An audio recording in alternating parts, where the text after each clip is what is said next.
Hello guys, welcome back to Sky Guys. My name is Quest, and we are going to do the top 10 commander from each set of 2023. It has been a wonderful year for Magic, even though that there was a lot of sets, a lot of remastered sets, a lot of commander stuff. But I am happy about this year. It really got me back into commander like always, with new cards, new mechanics, and just unique cards there. But yeah, let's just get into it.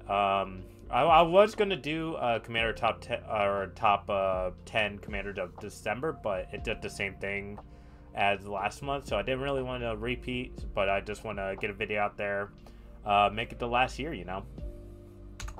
All right. Oh, all right. Coming at number 10, we are going to March of the Machines. Omnath Locust Evolved. This is a sick commander. Well, I knew we were going to get a 5-color Omnath soon. Which is kind of cool. This one's not bad. I think the 4-color one is better. But this is one of the top commanders of that set. Coming in, I think it's like close to 10,000, I think. Pretty sure. So all these cards, or all the commanders, are coming from the EDH Rec just list. I go through. That's the only way that I do it. I mean, if there's another way, definitely let me know what type of data there is. But yeah, so if you lose unspent mana, that mana becomes black instead, and then at the beginning of your pre-combat main phase, look at the top card of your library. You may reveal that card if it has 3 or more color mana symbols in its mana cost. If you do, add 3 mana of in any combination and its colors and put it into your hand. If you don't, reveal that card, put it into your hand, and it's a 4/4. So basically, 4 mana, 4, or basically 4 mana. You're always paying the 2 for the black there. So, pretty cool commander. And then there are definitely a couple routes you go down to. You go down like the crazy route with Viniless Net Wealth. I love that card, one of my favorites. And then you go elementals with Omnath and like Risen Reef and stuff like that. And then you have Next Moon Agent just for more mana. Just some more mana, just getting a thing out there to dump your whole hand or your whole deck onto the battlefield and swing it out. I never really played this, but I did play Omnath as a commander for my 5-color Adventures deck. That was really fun. I don't have that right now, unfortunately. I'm going through different decks, trying new stuff out, trying to see if I want to make videos out of them. But yeah, let's move on here to number 9. Number 9 is one of the commander decks for Marching Machines. It is Sidar, Sabari, or Jabari, Zelifir? I think that's how I pronounce it. Esper Colored Knights. I'm happy that we got Eminence back for one of these sets. So whenever you attack with 1 or more Knights, if Sidar is in the command zone or on the battlefield, draw a card, then discard a card, and then have flying in first strike, and then whenever Sidar deals combat damage to a player, return target Knight creature from your graveyard to the battlefield. So that is really nice. You got the Reanimator action, and you got the right colors for Knight to add to well. This guy pretty cool. I know I'm going to get comments why Salai is in top 10 because he's a CDH commander. This is a CDH commander channel. Unless you guys want it to be, but I'm not really looking into CDH as much because those games are not fun. I don't like losing to a Thassa or Oracle Thassa like turn 1. So, yeah, I like these fun games. But yeah, this commander is pretty fun. And definitely got a sweet Knight package with the black-white. And then some blue cards too. You got Moonshaker Cavalry, which is just a credit hub for your deck. Midnight Reaper just give you draws whenever a Knight dies. And you can return it back whenever. And they have Adeline, which is probably the best Knight out there. I love playing her in Vintage Cube. Just a sweet card, guys. Woo! Alright, let's move on to number 8. Number 8, I believe, is Lord of the Rings? Oh, no, it's not. It's Aftermath.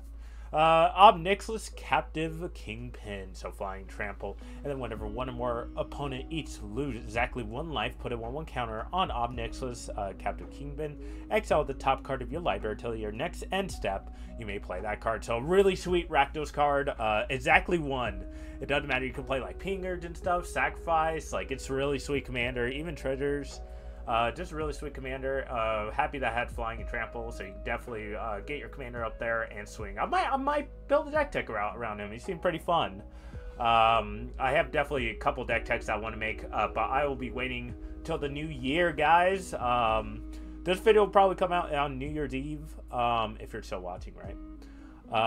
So yeah, definitely more videos coming out next year. in 2024. But yeah, let's continue on with Ob Nixilis here. Just a really sweet commander from Aftermath. I know Aftermath wasn't a favorable set, but there was some sweet commanders in that set too. So we got Mayhem Devil, just sacrifice everything, deal exactly 1 damage, exile top card. So I can see this being like a Storm type of deck, just start sacking everything, ping, ping, ping, you're done. And then we got Professional Facebreaker to make good treasures, exile top card as well, then Reckless Fire Reaver just for the treasures and just dealing 1 damage to each opponent and just making your Ob Nixilis huge enough to swing for lethal commander damage. So pretty sweet cards here, definitely got a lot of packages. I think he might be the next commander that I might build here soon. But yeah, and let's move on to number 7, which is Sauron the Dark Lord. This guy had been built so many times, let me tell you. He was on the top 10 back in October, in September, I believe.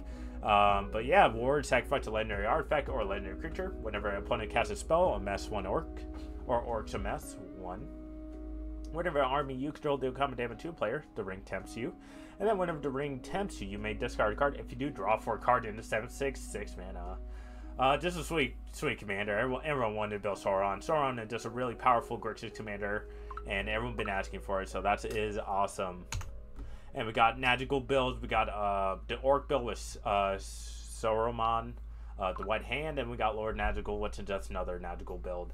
You go definitely any route with this, even control decks or anything like that. Just stall the game out. It seemed pretty fun in a casual setting or even in a competitive setting as well. But yeah, I enjoyed Lord of the Rings set. It was probably one of the best sets that really got me into. I bought multiple boxes of that set. That set was spicy with the One Ring and Orcaville Masters, let me tell you. Alright, number 6. Frodo, Ventress Hobbit, and Sam, Loyal Tenant. These guys are my favorite. One of my favorite decks I have played in a while. Just foods, combo foods. If you guys are wondering what the deck list is, I will definitely link it in the description below. But yeah, just a sick deck. Love playing it. Love comboing off with KCI or any of the combos that are in the deck. Just killing people with foods is just really fun, and the colors are right for it. Unfortunately, there's no blue. Blue would have been insane in the deck. But that's okay. We don't really need blue. All we need is Abzan. But yeah, Frodo, Ventress Hobbit, partnered with Sam. And then Vigilance, whenever Frodo, Ventress Hobbit attacks, if you gain 3 or more life, this turn the ring tempts you.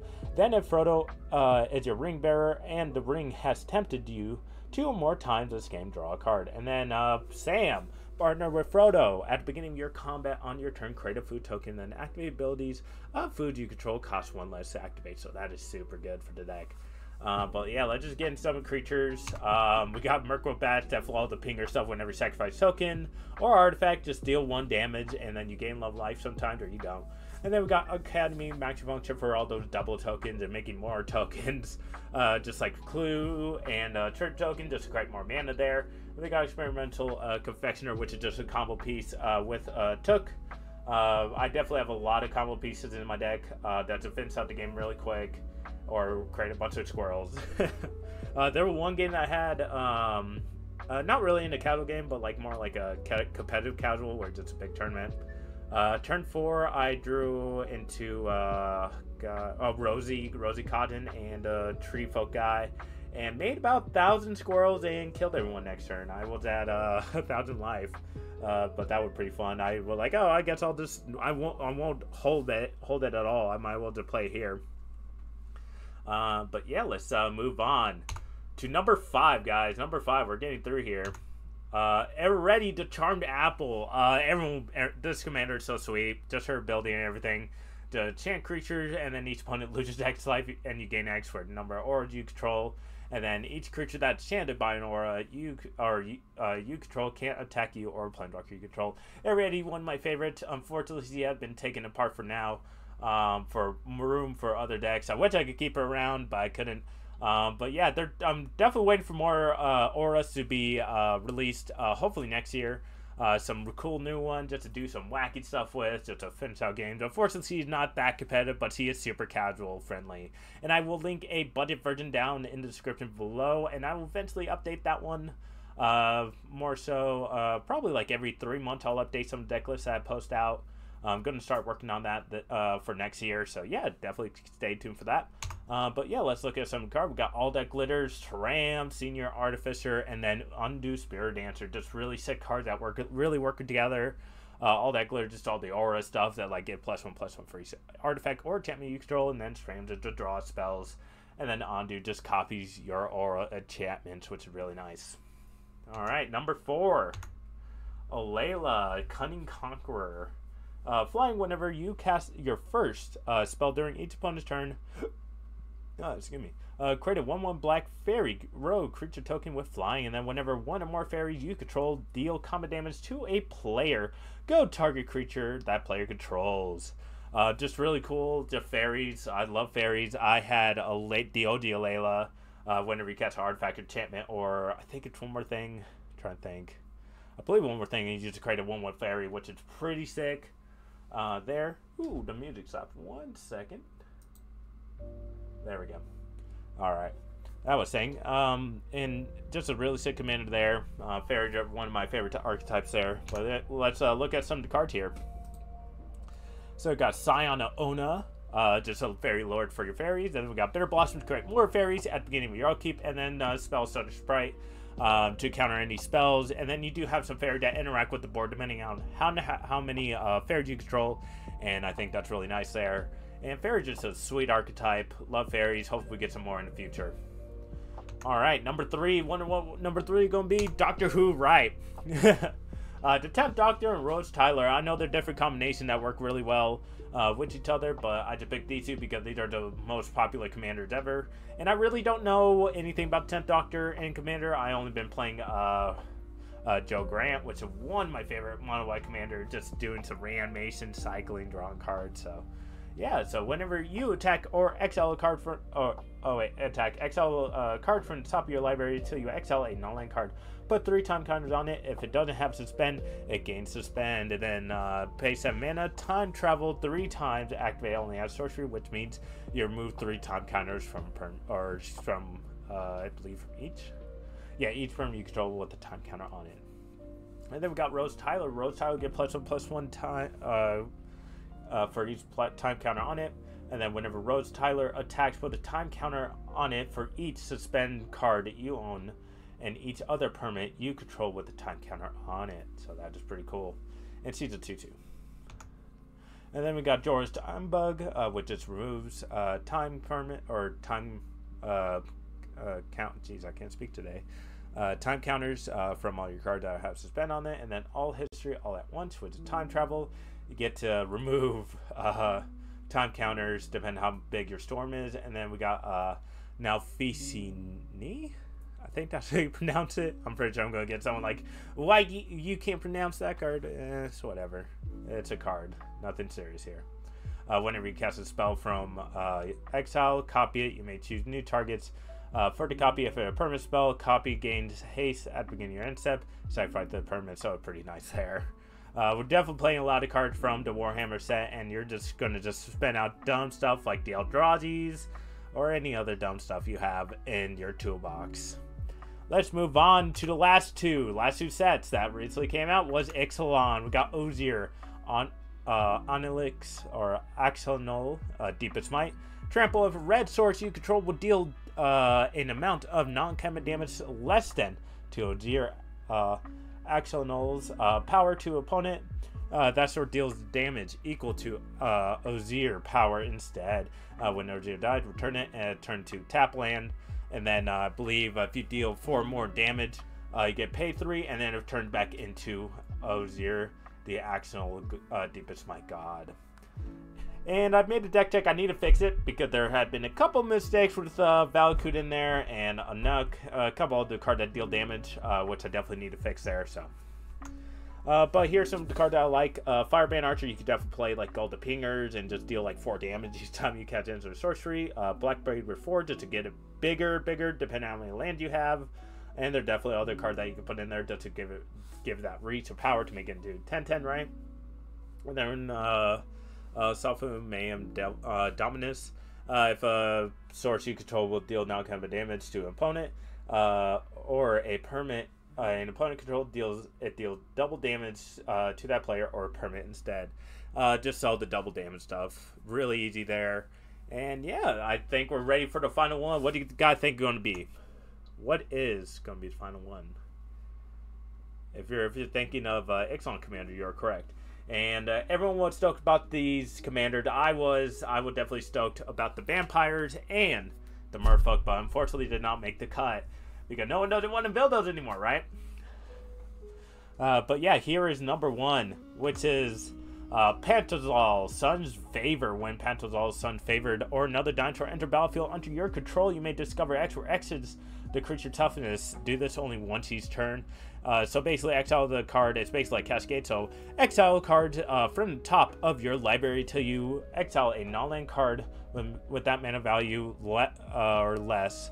Cast it without paying a permanent cost and put it into paying a permanent cost, or put it into your hand. Put the rest at the bottom in any order, in a random order, not any order. But yeah, just a sick dinosaur. You're basically cascading out all your dinosaurs each turn.